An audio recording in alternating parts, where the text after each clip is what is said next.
semuanya. Om Swastiastu, Namo Buddhaya, salam kebajikan rahayu. Yang terhormat Bapak Arfan Triyono SH selaku Kepala Seksi, yang saya hormati Bapak Febri Nuresa selaku analisis hukum ahli pertama, yang saya hormati Ibu Isti Noviati sarjana hukum selaku Pranata Humas ahli pertama, dan yang saya hormati seluruh pejabat struktural yang tidak dapat kami sebutkan satu persatu, yang kami banggakan dan yang kami cintai. Marilah sebelum acara sosialisasi pada siang hari ini kita mulai dengan mengucapkan puji syukur kehadirat Allah Subhanahu wa Ta'ala, yang pada siang hari ini kita masih diberikan taufik, rahmat, hidayahnya, sehingga dapat bertemu berkumpul sekali lagi dalam rangka untuk penerangan hukum dari Kejaksaan Tinggi Provinsi Jawa Tengah. Oleh sebab itu, marilah kita selalu untuk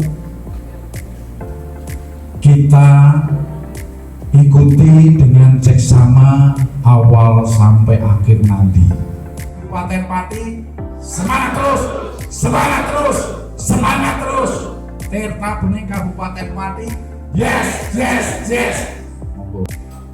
Makan nasi di tengah sawah sambil minum kopi pahit terasa. Mari kita belajar jangan lelah agar kita tercapai apa yang kita cita-citakan.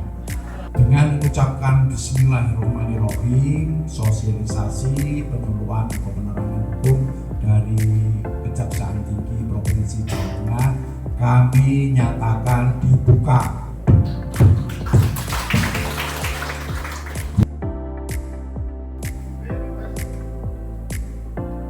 Boleh, karena ini siang hari ya, siang-siang pergi ke Pati, jangan lupa beli terasi.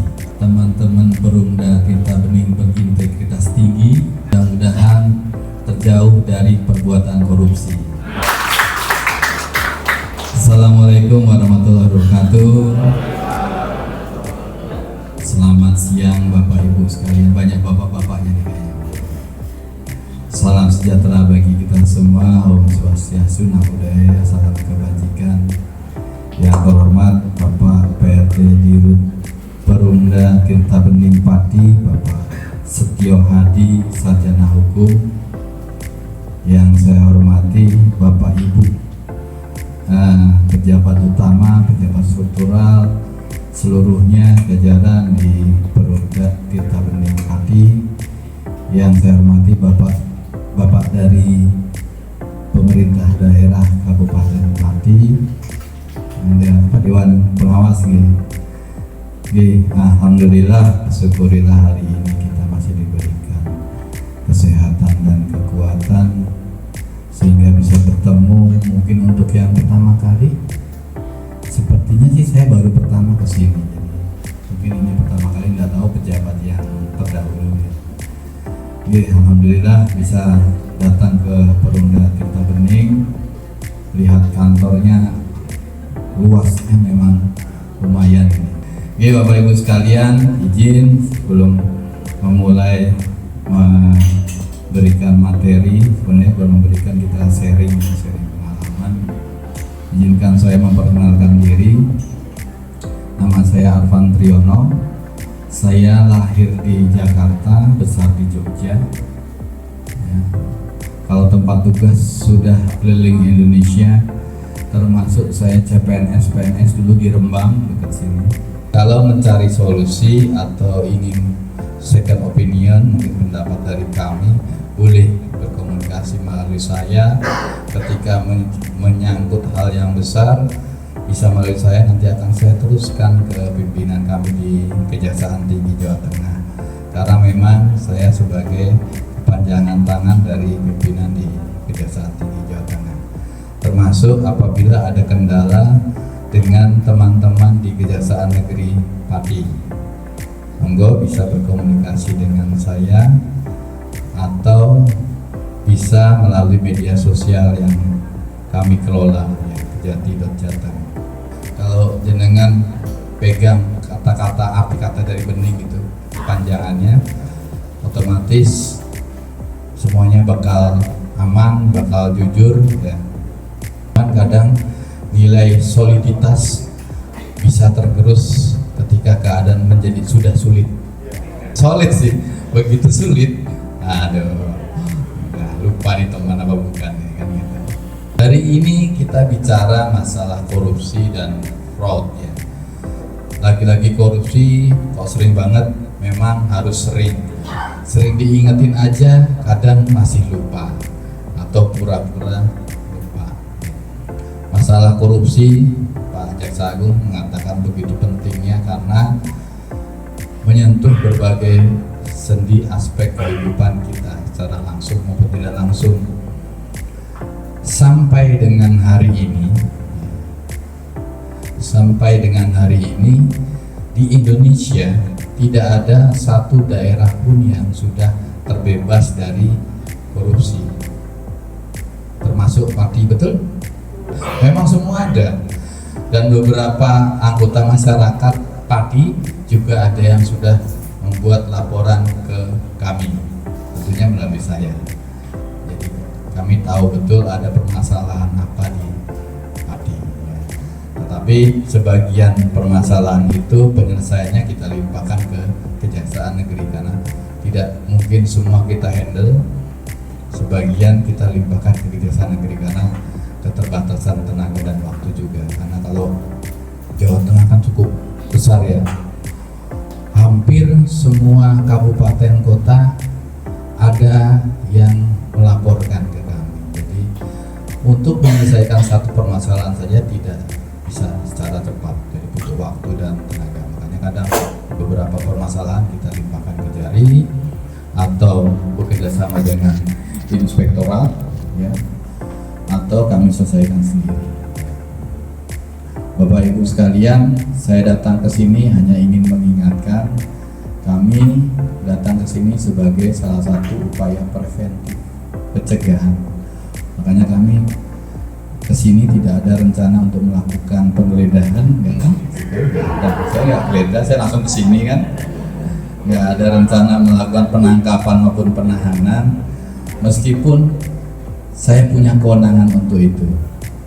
Tetapi ini tambahan informasi, jaksa punya kewenangan cukup banyak, tetapi kami harus tetap dibekali dengan surat perintah. Jadi jangan sampai dibohongin nih. Ada mungkin ketemu jaksa, tak cekel loh, tak tangkap loh, tak geledah loh. Kalau nggak ada surat perintah, tidak bisa. Saya datang ke sini saja untuk melakukan penerangan hukum dengan surat perintah. Jadi ketika Bapak Ibu mungkin suatu hari, ya mudah-mudahan enggak ya, dilakukan upaya represif apapun itu, jaksa harus membekali diri dengan surat perintah. Begitu juga kami berharap teman-teman PDAM Perumda air minum, ya. Saya singkat PDAM aja Pak ya, lebih singkat. Itu khususnya yang menjadi atau ditugasi sebagai petugas pencatat meter, ada nggak? Atau nanti disampaikan? Ada? Nggak ada. Kami berharap untuk mengurangi sedikit mungkin pergolakan, kegaduhan dan sebagainya yang dimungkinkan ketika petugas itu memasuki rumah yang tidak ada penghuninya, untuk melakukan pencatatan meter di dalam pekarangan ya, rumah, dihubungi tidak bisa, mau nggak mau lompat pagar. Masalahnya lompat pagar itu sendiri melanggar ketentuan pidana, ancamannya bisa 6 bulan penjara.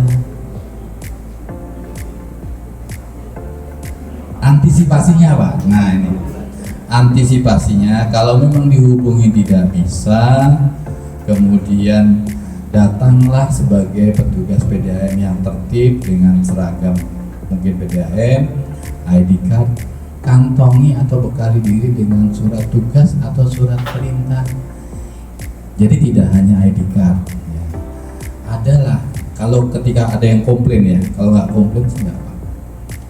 Ketika ada yang komplain atau ditunjukkan saja ke warga sekitar kanan kiri, saya petugas PDAM, saya ada surat tugasnya, saya identitas sebagai petugas pencatat meter, berlaku di wilayah mana, dari kapan, sejak kapan, intinya itu.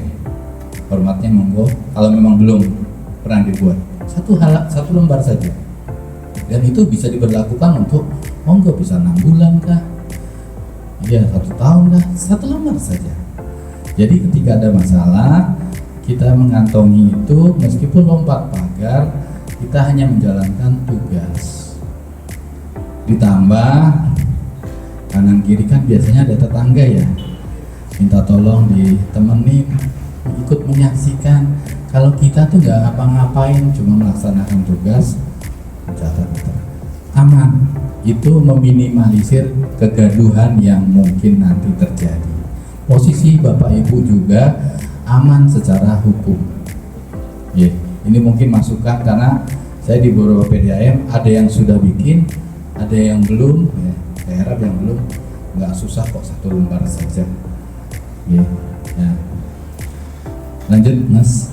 Masalah korupsi kita tidak mengedepankan penindakan, pencegahan korupsi, kita lebih mengedepankan bagaimana teman-teman di PDAM ini membangun sistem tata kelola yang transparan. Apa adanya saja, tidak usah ditutup-tutupi, tidak usah dimanipulasi, ya. Kemudian tentunya akuntabel, bisa dipertanggungjawabkan, ada bukti dukungnya, dan berintegritas. Nilai-nilai integritas itu saya yakin sudah paham. Tapi itu tadi kadang situasi yang buat keimanan kita goyah. Jadi yang penting itu dipegang itu ya. Kalau itu dipegang secara komit, berkesinambungan, saya yakin nggak akan ada tindakan atau perbuatan fraud di antara teman-teman ya. Masalahnya begini, tahun ini diberlakukan KUHP dan KUHP baru ya. Dengan KUHP baru ada perubahan, banyak sekali perubahan, di antaranya salah satunya adalah daluarsa penuntutan tindak pidana. Jenengan mungkin belum sadar bahwa ada yang namanya daluarsa tindak pidana. Di situ memungkinkan selama masa tenggang itu dimungkinkan seseorang dilakukan penuntutan atau pertanggungjawaban pidana meskipun sudah pensiun. Di KUHP yang lama maksimal 18 tahun kalau ancamannya pidana seumur. Korupsi kan pidana seumur ya. KUHP baru 20 tahun. Artinya apa?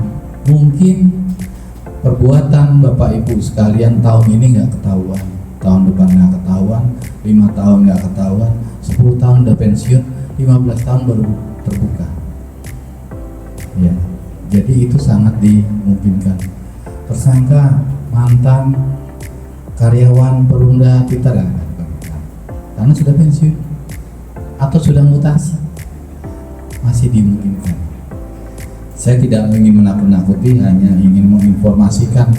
Begitu panjang, makanya kami sering mengangkat kasus para mantan bupati, mantan gubernur, mantan menteri, mantan direktur, semuanya Pak sering kita angkat sebagai kasus para mantan, kan sudah lewat waktunya, tapi masih dalam masa tenggang waktu daluarsa. 20 tahun bukan waktu yang sebentar. Mungkin diantara Bapak Ibu, katakanlah 10 tahun lagi mungkin beberapa sudah pensiun ya, kalau saya lihat dari wajah-wajahnya.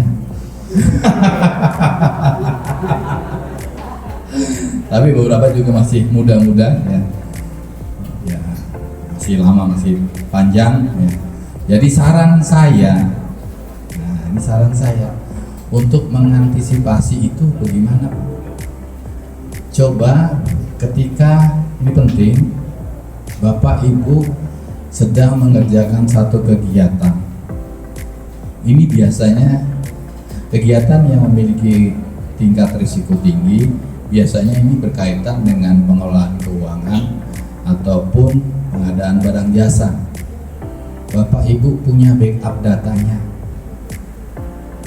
untuk disimpan pribadi.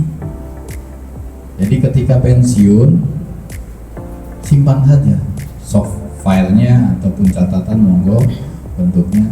Ada yang kita bawa ketika kita pensiun untuk mengantisipasi manakala dilalah sudah pensiun, baru 2 bulan pensiun ada panggilan surat cinta dari kami, warnanya merah muda, tanda kasih sayang.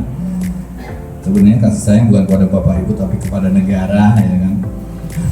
Kan ada kerugian negara di situ kan.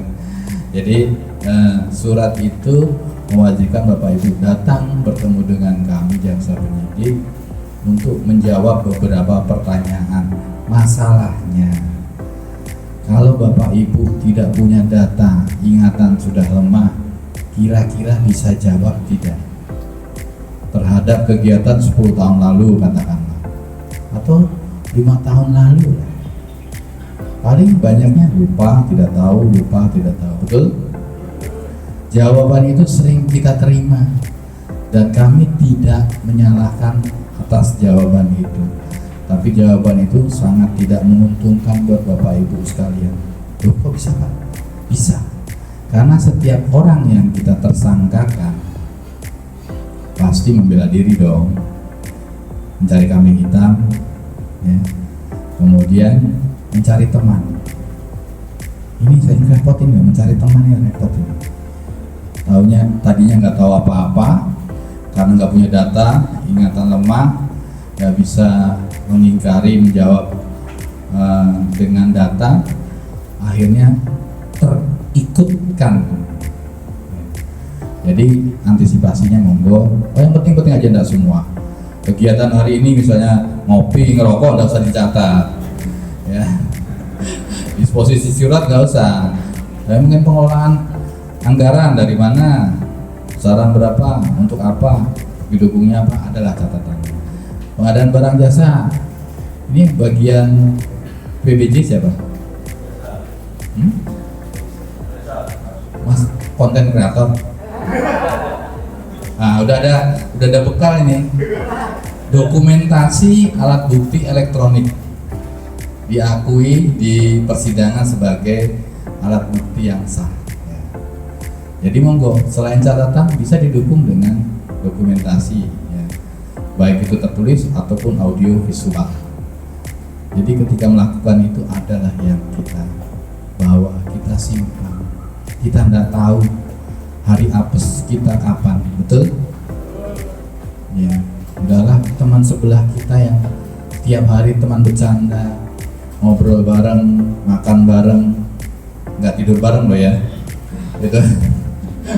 Itu ternyata ada masalah dengan kita tapi kita tidak tahu, akhirnya justru menyeret kita di permasalahan gara-gara makan bareng tapi nggak pernah bayar, mintanya dibayarin terus kan, tak catat ya Cino iki 10.000 total 5 juta utang 5 juta orang dibayar ya. Jadi ya untuk mengamankan diri kita sendiri.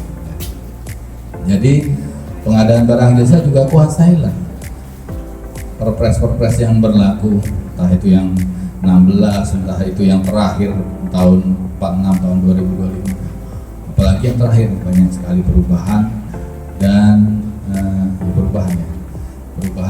harus disesuaikan, apakah ini boleh pekerjaannya secara pengadaan langsung ataukah ini dengan sistem tender atau mini kompetisi. Monggo disesuaikan, ada aturan masing-masing. Apalagi ditambah lagi ya, di e-forecasting ada e-katalog di dalamnya, gimana kalau e-katalog boleh apa enggak. Kemudian adendum misalnya, adendum boleh nggak di atas 10%, ternyata kan nggak boleh kan gitu. Enggak, semuanya sudah ada panduannya. Dicermati, dipahami, dilaksanakan, bukan disiasati. Ini yang ada harus disiasati ya nggak benar ya. Jadi kalau ngomongin korupsi, kita sering dengar ya, faktor yang membuat ada perbuatan korupsi yang paling pertama adalah mens rea. Mungkin banyak yang sudah dengar ya, mens rea, Panji ya. Ya artinya itu juga ikut mempopulerkan istilah mens rea. Mens rea, niat jahat, sering kita dengung-dengungkan. Masalah Tom Lembong kemarin, belum kasus-kasus lain, apalagi ini yang sedang berjalan, Mas Menteri. Topik atau tema mens rea sering diperbincangkan. Jadi sebenarnya mens rea itu sendiri adalah niat yang jahat, niat yang keliru, ya, sikap batin. Tetapi kami kan tidak bisa baca batinnya orang ya. Kita bukan dukun yang bisa baca pikiran, baca niat orang. Yang kita lihat yang tertera, yang bisa kelihatan, apa itu? Adanya kelalaian ataupun kesengajaan. Ya. Udah sengaja nih, ini bakal nggak beres, bakal salah, tetap dilakukan. Lalai, misalnya sudah tahu resikonya seperti itu, tetap dikerjakan.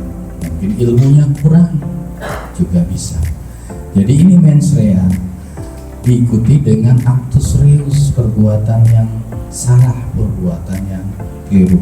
Itulah yang tergabung di dalam mens rea, niat yang jahat.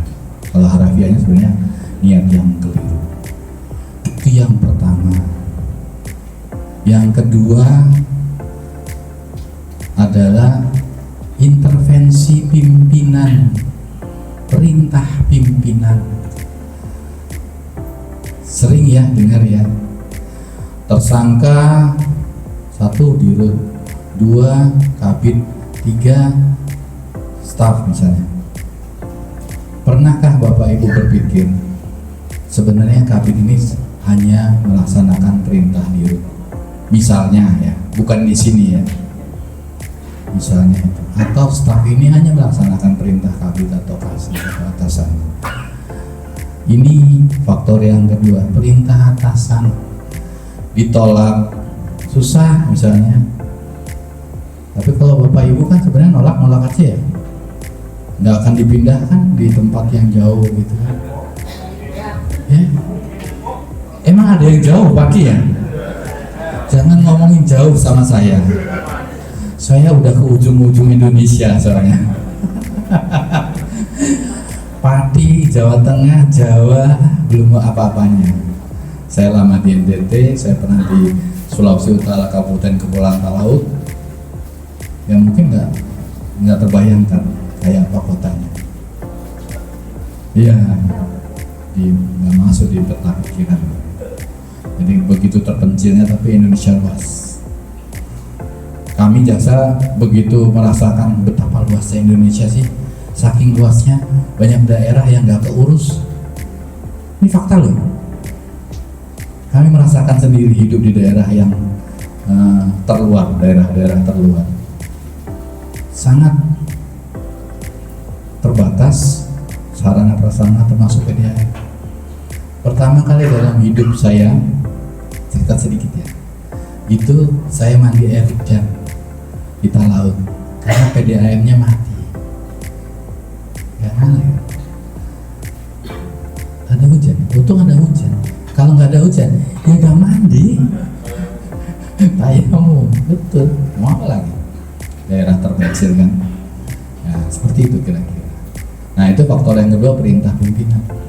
Pak, gimana Pak? untuk menyelamatkan diri sendiri, bekali diri. Kalau memang tidak bisa ditolak, paling tidak ada hitam di atas putih, atau ada saksi teman sendiri yang ikut melihat, atau bisa juga dokumentasi bentuk, bisa audio, bisa video, syukur-syukur dua-duanya. Itu bisa sangat meringankan kita ketika terpaksa ya masuk di dalam lingkaran perbuatan korupsi, bisa meringankan kita. Syukur-syukur kita cuma jadi saksi, syukur-syukur kita mungkin bisa jadi justice kolaborator. Siapa tahu kita kan tetap harus berusaha menyelamatkan diri, itu kan mau selamat semua kan. Kalau udah urusan sama hukum, capek, nggak bisa tidur, hidup udah nggak tenang lagi, tidur nggak nyenyak ya. Mungkin yang gemuk-gemuk jadi kurus ya, yang kurus ya semakin kurus ya. Ya, jadi paling tidak mengamankan diri sendiri lah. Kalau teman yang nggak bisa diingatkan, juga diri sendiri saja. Itu faktor yang kedua. Faktor yang ketiga yang sering kita temui, kenapa muncul perbuatan korupsi adalah karena ketidakprofesionalan. Faktor tidak tahu kalau tidak tahu. Kok tidak tahu? Ya, dia tidak tahu kalau itu tugasnya dia. Selama bertahun-tahun dia bekerja hanya berdasarkan kebiasaan. Ternyata ada beberapa tugas atau pekerjaan yang harusnya dia laksanakan tidak pernah dia laksanakan. Bukan karena tidak mau, tapi karena tidak tahu kalau itu tugasnya. Kok bisa Pak? Mungkin tidak pernah bertanya, mungkin nggak ada yang ditanyain, artinya nggak ada yang memberi bimbingan masukan, mungkin dia tidak pernah baca ya, sehingga tidak profesional. Masalahnya ketika pekerjaan itu yang seharusnya dia kerjakan tetapi dikerjakan orang lain, misalnya pengadaan atau pengelolaan keuangan misalnya, tidak dia kerjakan karena dia tidak tahu, kira-kira ikut salah nggak? Salah, karena itu tugas tanggung jawab dia. Jadi kalau yang belum pernah mengevaluasi diri, job desk-nya apa, coba diruntut lagi. Takutnya ada tanggung jawab di situ yang tidak pernah dikerjakan. Takutnya tanggung jawab ini berkaitan dengan kerugian negara. Kalau udah gitu kan jatuhnya korupsi. Tetapi, nah 3 faktor gitu ya.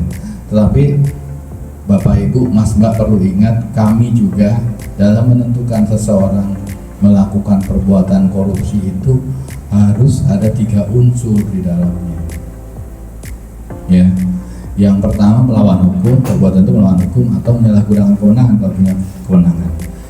Yang kedua itu menguntungkan diri sendiri atau orang lain atau korporasi, perumda korporasi ya. Faktor yang ketiga kerugian negara.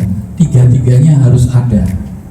Salah satunya tidak ada, bukan perbuatan korupsi.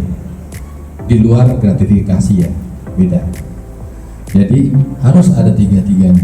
Makanya ketika suatu perusahaan sering ditanyakan, menjalankan proses bisnis atau menjalankan kegiatan pengadaan barang jasa atau pengelolaan keuangan. Misalnya kalau yang mudah sih mana barang jasa.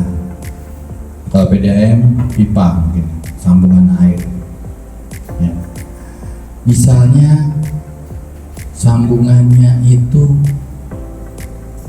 bocor, ada bocoran, air mengalir, negara rugi dong, harus jadi pemasukan tapi akhirnya terbuang, rugi nggak? Rugi. Nah kita lihat bocornya ini karena pada saat pengadaan itu dilakukan under spec, di bawah spec, atau faktor alam.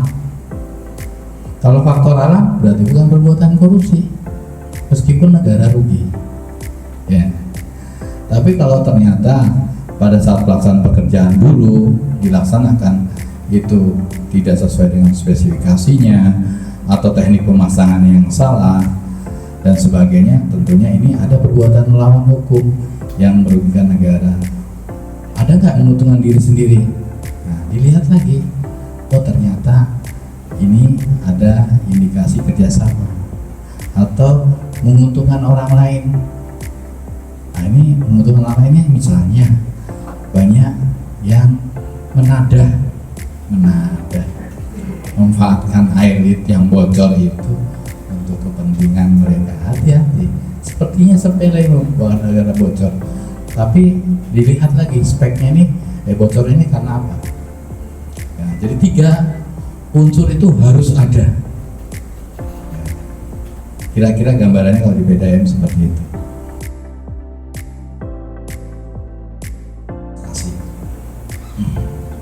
Pertanggungjawaban hidupku yang rapi, yang lengkap. Kalau kurang-kurang dikit jadi lengkap. Paham ya? Jadi jangan ada celah, jangan ada selisih, dilengkapi saja. Jangan juga tidak dibuat. Ini kadang yang nantilah besok, nanti lupa. Begitu masalah naik ke atas sampai ke APH, tunjuk nggak ada semua, nggak dibikin. Ya, itu jadi masalah. Justru administrasi itu yang membantu kita, menyelamatkan kita ketika ada masalah. Kalau nggak ada masalah sih nggak apa-apa Pak, Bu. Ada masalah tuh kan? Udah ada masalah, administrasi berantakan. Wah, kita kan kalau meriksa pasti kan berdasarkan dokumen yang ada. Dokumen yang tidak ada kita anggap tidak pernah ada. Ya, Pak ini memang pengeluaran ini buat ini, buktinya mana? Nggak ada. Maaf, itu kebocoran. Tidak ada pertanggungjawaban. Terkait tadi yang kasus yang kedua Sidoarjo, kalau diajak temennya jangan mau untuk melakukan fraud. Sampai berapa miliar tadi? Itu biasanya kalau jumlahnya besar dilakukan beberapa kali perbuatan, tidak hanya 1 kali. Yang ketahuan mungkin yang terakhir kali ketahuan, kita lihat dong, kita kan kalau penyidik kan lari ke belakang, jangan-jangan ini sudah pernah dilakukan sebelumnya dengan modus yang sama. Kita kumulatif, kita jumlahkan kerugian negara seperti itu.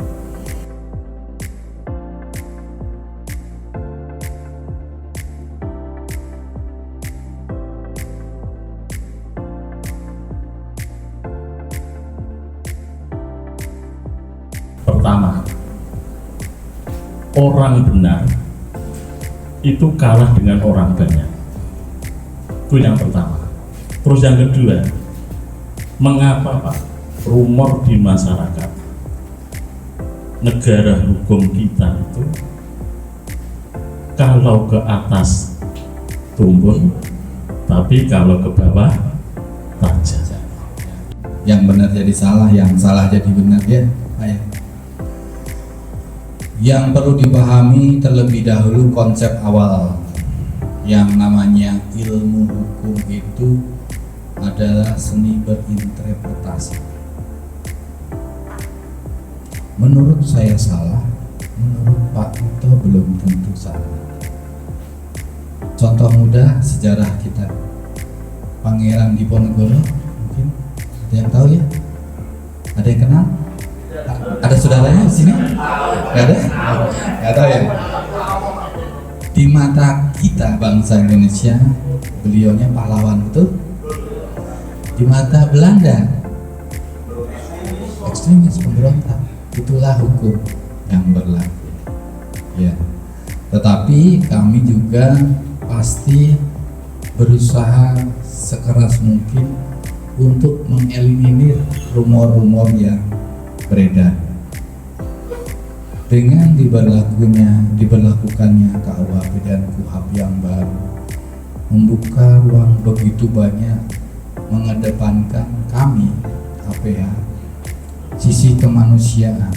Makanya dengan KUHP dan KUHP yang baru banyak sekali keringanan yang ada dibandingkan KUHP yang lama.